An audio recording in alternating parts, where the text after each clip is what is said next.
Viewers আসসালামু আলাইকুম, আপনারা দেখছেন ইব্রাহিম 360, সাথে আছি ইব্রাহিম খলিল। আজকে টি20 মাধ্যমে আমরা ক্লাস 6 এর ইংরেজি অ্যাপ্রোপ্রিয়েট মডালস, বিশেষ করে 6 নাম্বার কোশ্চেন কিভাবে অ্যান্সার করব বিস্তারিত আলোচনা করব। চলুন শুরু করা যাক। তো মূলত পরীক্ষায় কোশ্চেন এভাবে থাকবে: read the given context carefully. এই নিচের যে লাইনগুলো আছে, এই কনটেক্সট গুলো আছে, এগুলো পড়তে বলছে carefully, and answer the questions using appropriate modals, এবং সঠিক মডালস ব্যবহার করে এগুলার অ্যান্সার করতে বলছে। 5টা করার জন্য 5 নাম্বার। যেহেতু আমাদের অ্যাপ্রোপ্রিয়েট মডালস করতে হবে, সেক্ষেত্রে আমরা মডালস গুলো একটু দেখে নেই। ইংরেজি গ্রামারে আমরা জানি যে shall, should, will, would, can, could, may, might, must, ought to, need to, dare, have to, need, did not, must, এগুলো মডাল হিসেবে ব্যবহার হয়, মডালস। যাই হোক, এখন এগুলোর ফাংশন দেখবো আমরা। উইল কেন ব্যবহার হয়? উইল ব্যবহার হয় willingness, certain predictions and promise. কোনো প্রতিজ্ঞা বুঝাইতে, কোনো কিছু হতে পারে এরকম বুঝাইতে, ইচ্ছা, সেক্ষেত্রে উইল ব্যবহার হয়। উড কেন ব্যবহার হয়? রিকোয়েস্টের ক্ষেত্রে, ইনভাইটেশনের ক্ষেত্রে, মেকিং অ্যারেঞ্জমেন্টের ক্ষেত্রে উডটা ব্যবহার হয়। মূলত প্রশ্ন আমরা পলাইট রিকোয়েস্টের ক্ষেত্রে উড এবং কুড বেশি ব্যবহার করি। মে কেন ব্যবহার করা হয়? এটা হচ্ছে পসিবিলিটিস বুঝাইতে মে ব্যবহার করা হয়, বা পারমিশন বুঝাইতে মে ব্যবহার করা হয়। মাইট কেন ব্যবহার হয়? এটা প্রেজেন্ট বা ফিউচারে পসিবিলিটিস বুঝাইতে ব্যবহার হয়। ক্যান অ্যাবিলিটি বা রিকোয়েস্ট বুঝাইতে ব্যবহার হয়। কুডটাও অ্যাবিলিটি, সাজেশন অথবা রিকোয়েস্ট বুঝাইতে ব্যবহার হয়। অব্লিগেশন বুঝাইতে মাস্ট ব্যবহার হয়। তারপরে অট টু, উচিত অনুচিত বা রাইট অ্যান্ড চয়েস বা কারেক্ট, এই বিষয়টা বুঝাইতে অট টু বা শুড ব্যবহার হয়। শেল, অফার, সাজেশন, অফার বা সাজেশন বুঝাইতে শেল ব্যবহার হয়। তো মূলত আমাদের মডেল করতে গেলে এই বিষয়গুলো আমাদের মাথায় রাখতে হবে। তো আমরা এখানে দেখতে পাচ্ছি যে there are some guest at Riya's house, and how, এখানে বলছে কিছু গেস্ট আছে রিয়ার হাউসে, and how will Riya ask them to have any beverage.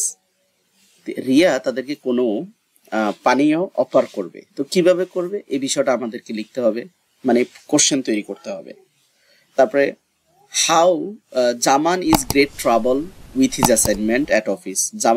জামান অফিসে তার অ্যাসাইনমেন্ট নিয়ে সমস্যায় আছে। And how will he ask his coworker, কিভাবে সে তার অধীনস্থদেরকে বলবে তাকে হেল্প করার জন্য। এখানে একটা রিকোয়েস্ট তৈরি করতে হবে। The girl has forgotten to bring his pen, বালিকা ভুলে গিয়েছে তার কলম আনতে। And what should the girl do, তখন বালিকাটা কি করবে? একটা ফলাইট রিকোয়েস্ট সে বানাবে। The instructors has given the date to submit the task. Instructor এখানে instructor has given the date to submit the task. Instructor বলেছেন টাস্কটা সাবমিট করার জন্য। and how should the instructor ask for the task? Instructor কিভাবে মানে এই obligation দিয়ে কিভাবে এই টাস্কটা জমা দিবে, সেজন্য একটা অব্লিগেশন দিয়ে একটা প্রশ্ন তৈরি করবে।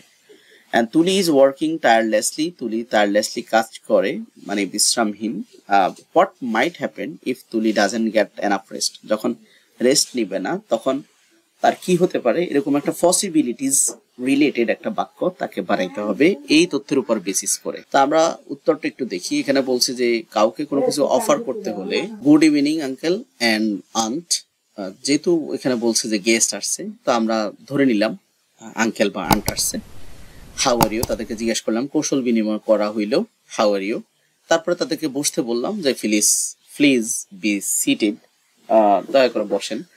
তো এরপরে এখানে আমাদের কিন্তু মূল কাজ এখানে যে would you like some tea or coffee, এই যে এটা হচ্ছে রিকোয়েস্ট মূলত। তো আমরা যদি পরীক্ষায় পুরাটা মনে না থাকে, আমরা গুড মর্নিং, অভিবাদন জানানো, কেমন আছেন, বসতে বলা, তো এগুলো যদি আমরা না জানি, আমরা জাস্ট সেফ কি করব, would you like some tea or coffee, এটা দিয়ে আমরা কোশ্চেন করতে পারি।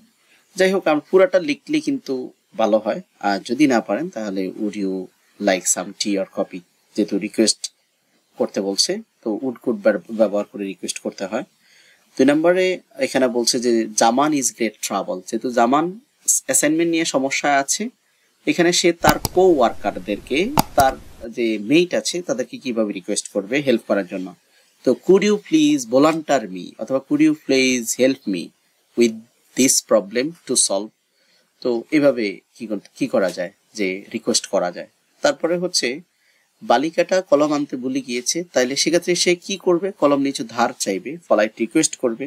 তো এখানে the girl could try to borrow a pen from his classmate saying, বালিকা একটা কলম ধার নেওয়ার চেষ্টা করবে।